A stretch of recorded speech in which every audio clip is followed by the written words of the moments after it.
اب جی بڑی اہم آیت آ رہی ہے، اس آیت کے اوپر گھنٹوں گفتگو ہو سکتی ہے۔ سورۃ البقرہ کی آیت نمبر 186، وَإِذَا سَأَلَكَ عِبَادِي عَنِّي فَإِنِّي قَرِيب۔ اور اے محبوب صلی اللہ علیہ وآلہ وسلم، جب میرے بندے آپ سے پوچھیں میرے بارے میں تو آپ فرمائیں کہ میں تمہارے بالکل قریب ہوں۔ اللہ تعالیٰ ہر شخص کے قریب ہے۔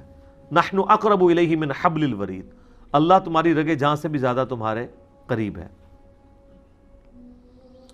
اجیب الدعوۃ الداعی اذا دعان، میں ہر پکارنے والے کی پکار کو سنتا ہوں جب بھی مجھے پکارتا ہے۔ فَلْيَسْتَجِيبُوا لِي، لیکن شرط یہ ہے کہ تم لوگ بھی میرے حکم پر لبیک کہو، میرا کہنا مانو۔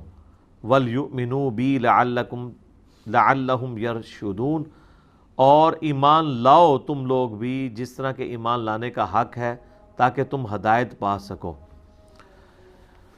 یہ جی آیت انسانیت کا میگنا کارٹا ہے، جو یورپ کے اندر 17ویں صدی عیسوی کے اندر ایک قانون پاس ہوا تھا کہ ہر انسان کا یہ رائٹ ہے کہ وہ اپنے حکمران سے جا کے سوال کر سکتا ہے، اس کا دروازہ کھٹکھٹا سکتا ہے اپنے رائٹ کے لیے۔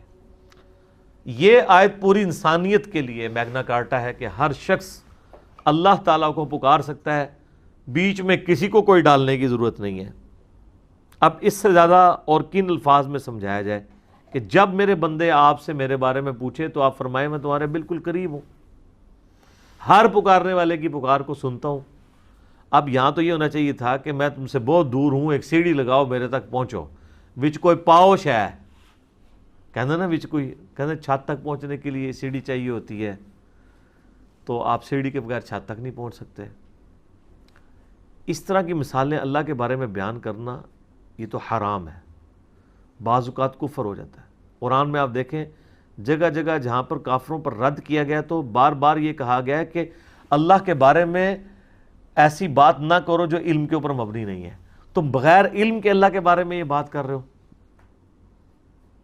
2 دفعہ تو ایک یہ آیت آئی ہے سورہ نساء میں، المائدہ میں، یا اہل الکتاب لا تغلوا فی دینکم ولا تقولوا علی اللہ الا الحق، اے اہل کتاب اپنے دین میں غلو نہ کرو، افراط و تفرید کا، ایگزیجریشن کا شکار نہ ہو، اور دیکھو اللہ کے بارے میں کوئی بات نہ کرو مگر وہ جو حق پر مبنی ہے، جس کو وہی سپورٹ کرے گی۔ اور پھر آپ سورہ حج کے اندر سورۃ المومنون میں دیکھیں، جہاں کہیں بھی اللہ تعالیٰ کافروں کی بد عقیدگی کا ذکر کرتا ہے تو یہی کہتا ہے کہ یہ لوگ بغیر علم کے اللہ کے اوپر ایسی چیزیں ڈال دیتے ہیں، یا اللہ پر ایسی باتیں کر رہے ہیں جس کے بارے میں ان کو علم ہی نہیں ہے کہ اللہ کی شان ہی نہیں ہے۔ تو علم کی بنیاد پہ اللہ کے ساتھ کوئی بات کرنی ہے تو یہ کہنا کہ جی سیڑھی جس طرح چھت پہ جانے کے لیے ضروری ہے، اس طریقے سے اللہ تک پہنچنے کے لیے بیچ میں کوئی واسطہ ڈالنا ضروری ہے۔ اگر آپ اس واسطے سے مراد پیغمبر کو لے رہے ہیں تو وہ پیغمبر سیڑھی نہیں ہے، بلکہ پیغمبر آپ کو اللہ کی شناخت کرواتے ہیں۔ وہ بتاتے ہیں کہ اللہ تعالیٰ کن چیزوں سے راضی ہوتا ہے، کن چیزوں سے ناراض ہوتا ہے۔ وہ یہ نہیں کہتے کہ آپ ہمیں پوجنا شروع کر دو، وہ کہتے ہیں ہم جو تمہیں سکھا رہے ہیں نا اس طریقے سے اللہ کی طرف رجوع لاؤ۔ اور وہ ہمیشہ یہ کہتے ہیں کہ ہم یہ جو تمہیں سکھا رہے ہیں یہ ہم خود تو سکھا ہی نہیں رہے، ہمیں اللہ نے سکھایا ہے۔ تو پیغمبر تو پھر اللہ کے احکامات کو سمجھانے کے لیے دنیا میں آتے ہیں، وہ سیڑھی نہیں ہوتے اس اعتبار سے، وسیلہ ہوتے ہیں تو اس اعتبار سے کہ اللہ کے احکامات ہم تک پہنچاتے ہیں، اس اعتبار سے نہیں کہ ان کی عبادت کرنی شروع کر دی جائے، جیسا کہ کرسچنز نے عیسیٰ علیہ السلام کے بارے میں کرنا شروع کر دیا۔ اور بخاری میں حدیث ہے، دیکھنا میری شان کو اس طرح بلند نہ کرنا جس طرح نصارہ نے اپنے پیغمبر کی شان کو بڑھا دیا، میں اللہ کا بندہ اور اس کا رسول ہوں، مجھے اللہ کا بندہ اور اس کا رسول ہی کہنا۔ نبی علیہ السلام نے تو پہلے ہی اس کو کلیئر کر دیا اس بات کو۔ اچھا اس کے اوپر پھر میں ان کو پھکی دیتا ہوں، پھکی بغیر نہیں کام چلتا۔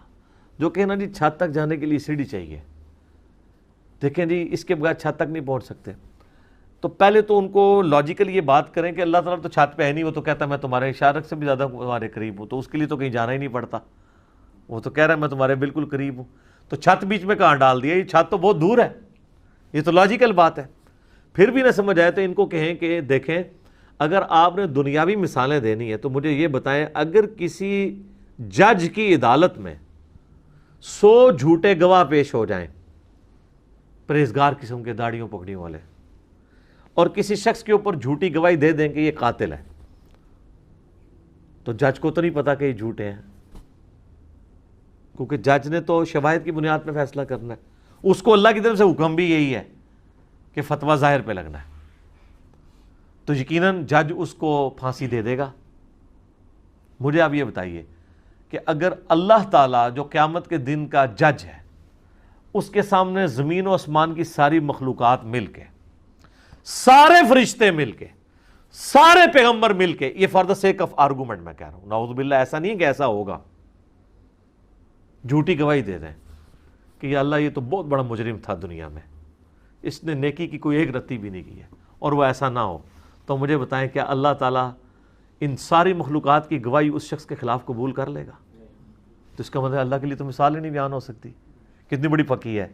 اے جناب جیلم شریف ہی تیار ہوندی ہے، ادھر وہ خود بھی مانیں گے، ان کو کہ نہیں آپ اسی اصول میں آئے نا سیڑھی والے میں، کہ جج کو تو چاہیے کہ وہ فیصلہ کرے شواہد کی بنیاد پہ، تو اللہ کو بھی چاہیے کہ شواہد کی بنیاد پہ فیصلہ کر دے۔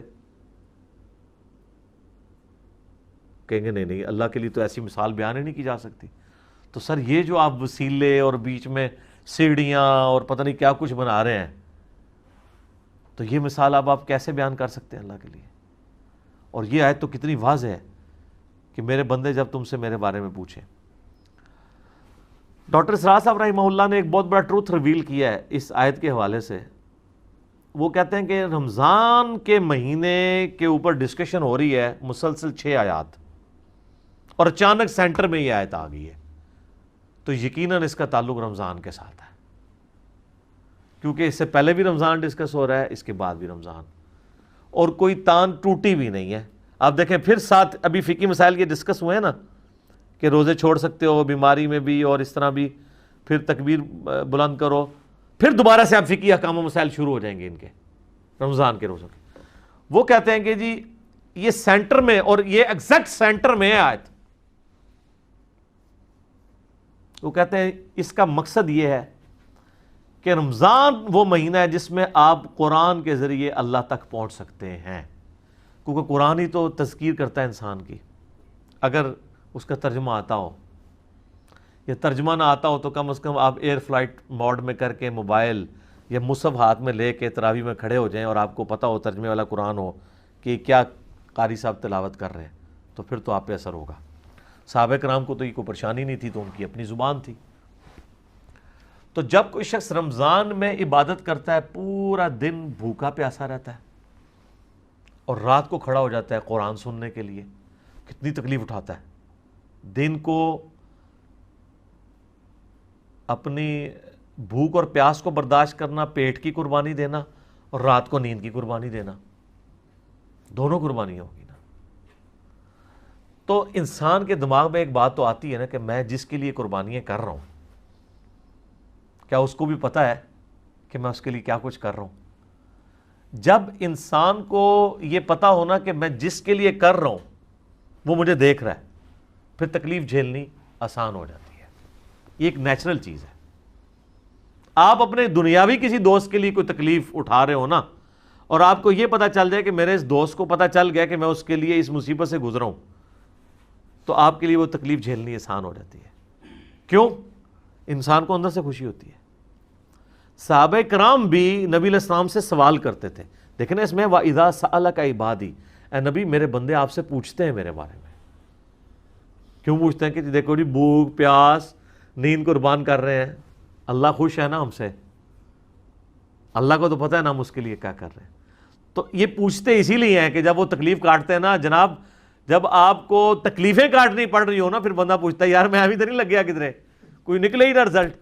تو اسی لیے ہے کہ وَإِذَا سَأَلَكَ عِبَادِي، جب میرے بندے آپ سے پوچھتے ہیں نا میرے بارے میں، تو فرماؤ فَإِنِّي قَرِيب أُجِيبُ الدَّعْوَةَ الدَّاعِي إِذَا دَعَانِ، ہر پکارنے والے کی پکار کو سنتا ہوں جب وہ مجھے پکارے۔ شرط یہ ہے فَلْيَسْتَجِيبُوا لِي، ان کو بھی تو چاہیے نا کہ میرا حکم مانے اور مجھ پر ایمان لائیں جیسا کہ ایمان لانے کا حق ہے، تب یہ کامیاب ہوں گے۔